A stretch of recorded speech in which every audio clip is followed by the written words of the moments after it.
FWIC federation of western India cine employees ने actor Ranveer Singh को 3 साल के लिए बैन कर दिया है।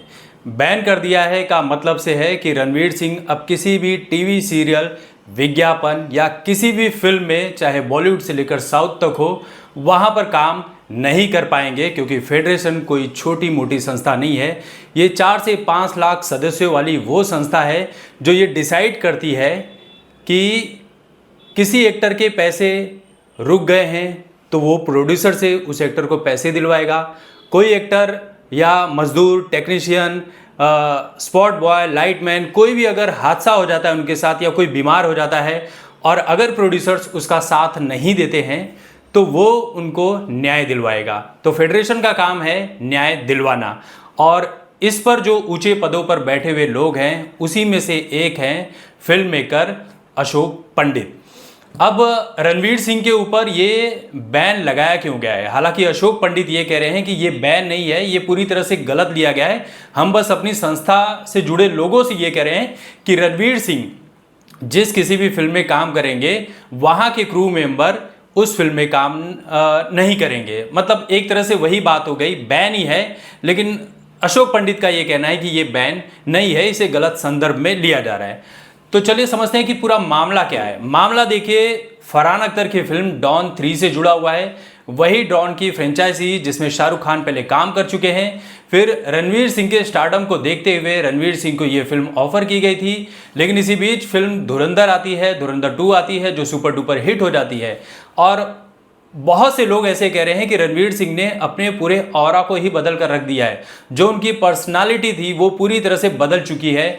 वो सही तरीके से डिसीजन लेना सीख चुके हैं, उलूल जुलूल हरकतें नहीं करते हैं। वरना पहले आपने देखा होगा कि किसी भी तरह के कोई भी कपड़े पहनकर कुछ भी हरकतें करते थे। उनकी नंगी नंगी तस्वीरें आ चुकी थी मैगजीन के लिए, जिसके चलते उनका काफ़ी विरोध किया गया था। मुकेश खन्ना शक्तिमान में उनको लीड रोल देना चाहते थे, तो उन्होंने कहा कि ऐसा व्यक्ति जिसका चरित्र ही ढीला है, इस तरह के कपड़े ना पहनता है, उसे मैं अपनी फिल्म में नहीं लूँगा, क्योंकि ये फिल्म बच्चों के लिए है। तो ये फिल्म वहाँ पर रुक गई। रणवीर सिंह को अपने ऑफिस में बैठा कर भी रखा, लेकिन उनसे मिले नहीं। फरहान अख्तर की जो एक्सेल एंटरटेनमेंट है, अब उसके ऊपर लोग जो रणवीर सिंह को इस वक्त पसंद कर रहे हैं डॉन 3 के बाद, ये वही लोग हैं जो रणवीर सिंह को एक वक्त पसंद नहीं भी करते थे, क्योंकि उस वक्त मामला सुशांत सिंह राजपूत का चल रहा था। दीपिका पादुकोण टुकड़े टुकड़े गैंग का समर्थन करने पहुंची थी। फिर रणवीर सिंह की भी कई सारी चीज़ें सामने आ गई, तो लोग पसंद नहीं करते, लेकिन अब वही लोग पसंद कर रहे हैं धुरंधर के चलते। तो रणवीर सिंह इस वक्त काफ़ी ऊंचाइयों पर बैठे हुए हैं, मंदिर वगैरह जा रहे हैं, RSS ऑफिस गए हुए थे। तो ये कहा जा रहा है कि फरहान अख्तर एक मुस्लिम है और ऊपर वाले बॉस का निर्देश आया है, ऊपर वाले बॉस यानी डी गैंग के दाऊद इब्राहिम का, जिसके चलते फेडरेशन को ये कड़ा रुख अख्तियार करना पड़ा, क्योंकि फरहान अख्तर मुस्लिम है और मुस्लिमों के साथ डी गैंग जो है वो गलत होने नहीं देगा, और खान गैंग को तो काफ़ी सपोर्ट किया करता है। इस तरह की तमाम बातें चल रही है, लेकिन रियलिटी में आते हैं कि चीज़ें क्या क्या है। फरहान अख्तर की डॉन 3 को रणवीर सिंह ने साइन किया था। कहा यह जा रहा है कि साइनिंग अमाउंट भी लिया हुआ था उन्होंने।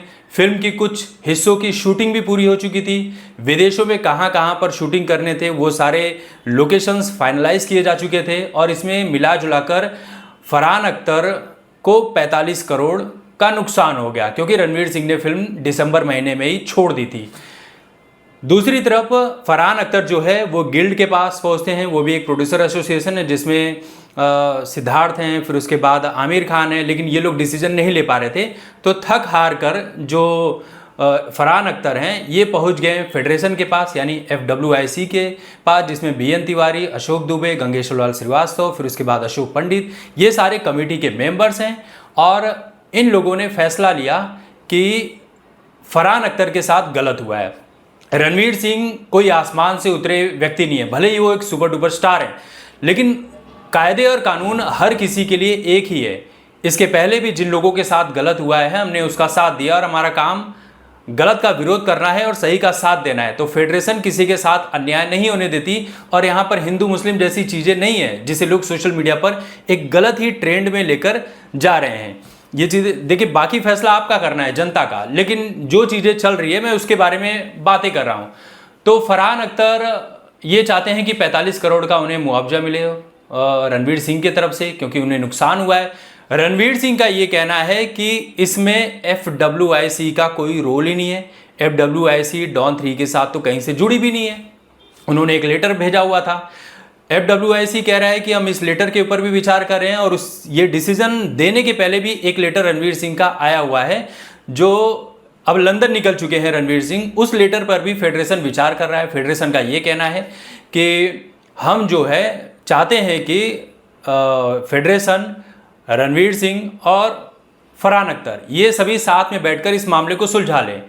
अब इसमें देखिए, पहली बार ऐसा नहीं है कि रणवीर सिंह के साथ ऐसा हुआ है। इससे पहले चंकी पांडे भी कह रहे हैं कि जब वो इंडस्ट्री में नए नए आए थे, तब उस वक्त फिल्म इंडस्ट्री का हड़ताल चल रहा था, और उस हड़ताल में कहीं पर भी कोई शूटिंग नहीं होनी थी। लेकिन बेंगलुरु या ऊटी वगैरह में कहीं पर तो आग ही आग की शूटिंग चल रही थी चंकी पांडे के फिल्म की। चंकी पांडे ने उसमें शूट किया, और चंकी पांडे को बैन कर दिया गया था। बाद में चंकी पांडे ने माफ़ी वगैरह मांगी, तब जाकर ये मामला बढ़ा।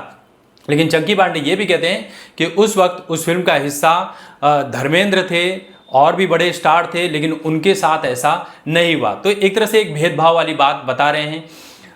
संजय सिंह जो है एक प्रोड्यूसर हैं, वो ये कह रहे हैं कि ये तो पूरी तरह से सरासर अन्याय है रणवीर सिंह के साथ और उन तमाम टेक्नीशियंस के साथ, लाइटमैन के साथ, क्रू मेंबर के साथ, जो लगभग रणवीर सिंह की बहुत सारी फिल्मों की शूटिंग चल रही है उसके साथ जुड़े हुए। क्या वो लोग बेरोजगार नहीं हो जाएंगे? क्या उनके घर की जिम्मेदारी फेडरेशन उठाएगा? इस तरह की भी बातें चल रही हैं।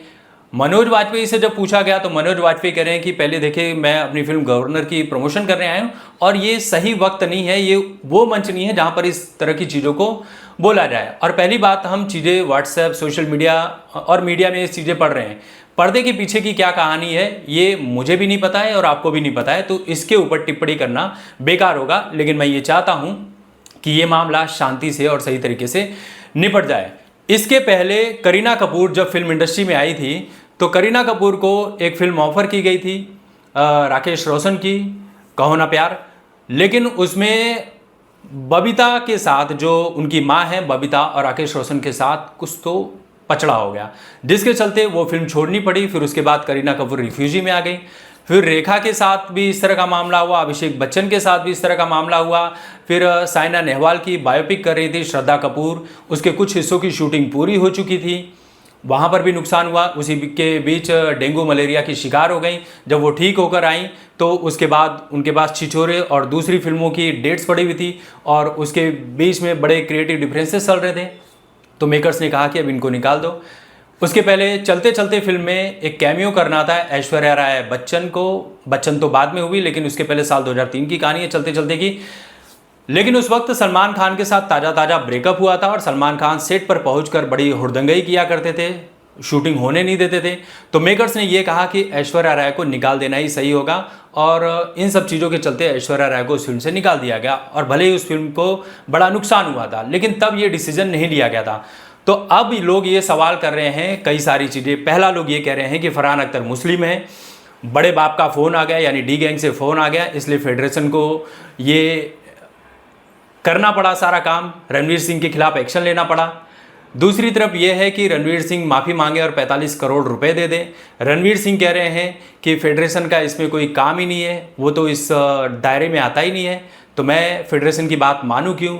और दूसरी तरफ ये सारी चीज़ें हैं कि रणवीर सिंह का ऑरा इस वक्त काफ़ी बढ़ गया है।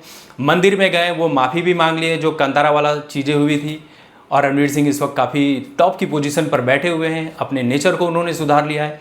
तो ये बहुत सारी चीज़ें हैं। अब इसमें कौन सही है कौन गलत है ये तो वक्त बताएगा, लेकिन मैं आपको बता देता हूँ कि इसमें रणवीर सिंह को कोई नुकसान नहीं होने वाला है। फेडरेशन का फरहान अख्तर का और रणवीर सिंह का ये मामला बहुत ही जल्द सुलझ जाएगा, क्योंकि बहुत बड़ी चीज़ नहीं है। और रणवीर सिंह इस वक्त आप समझ लीजिए कि आरएसएस और बीजेपी के भी काफ़ी करीब हैं। माने ना माने, मुझे ऐसा कहीं लग रहा है कि शायद रणवीर सिंह को आने वाले टाइम में या साल 2029 के लिए तैयार किया जा रहा है कि बीजेपी से वो चुनाव भी लड़ सकें। तो बीजेपी से तो बड़ा फेडरेशन भी नहीं है, तो कहीं ऐसा ना हो कि उनको भी कुछ मामला सुलझ जाएगा। मैं इतना जानता हूँ, कोई बहुत बड़ी बात नहीं है, ऐसी चीज़ें फिल्म इंडस्ट्री में होती रहती है। हालांकि फेडरेशन के ऊपर आरोप लगाना भी गलत है, क्योंकि फेडरेशन तमाम उन वर्कर्स के लिए काम करती है, टेक्नीशियंस के लिए काम करती है, लाइट मैन, स्पॉट बॉय के लिए काम करती है, जिनके साथ सच में गलत होता है। बहुत से लोगों को सेट पर करंट लगा है, उनको उचित मुआवजा दिया गया है। तो मुझे नहीं लगता कि यहाँ फेडरेशन की कोई गलती है, फेडरेशन के ऊपर कोई दबाव है। ये मामला भी बहुत बड़ा नहीं है, फरहान अख्तर का ये मामला भी सुलझ जाएगा और यहाँ पर कोई हिंदू मुस्लिम वाली भी चीज़ नहीं है। ये बस एक प्रोफेशनलिज्म की बात है कि भाई नुकसान हुआ है। आप फरहान अख्तर की जगह पर रखकर कुछ सोचिए। आप फरहान अख्तर से नफरत करते हैं या जो भी पुराना मामला है उसको यहाँ पर छोड़ दीजिए। हर चीज़ को हर मामले से जोड़ना सही नहीं होता है। आप सोचिए कि आपने किसी फिल्म में पैसा लगाया है और कोई बीच में इस तरह से फिल्म छोड़ दे, अगर आपको नुकसान हो जाए तो आप क्या करेंगे?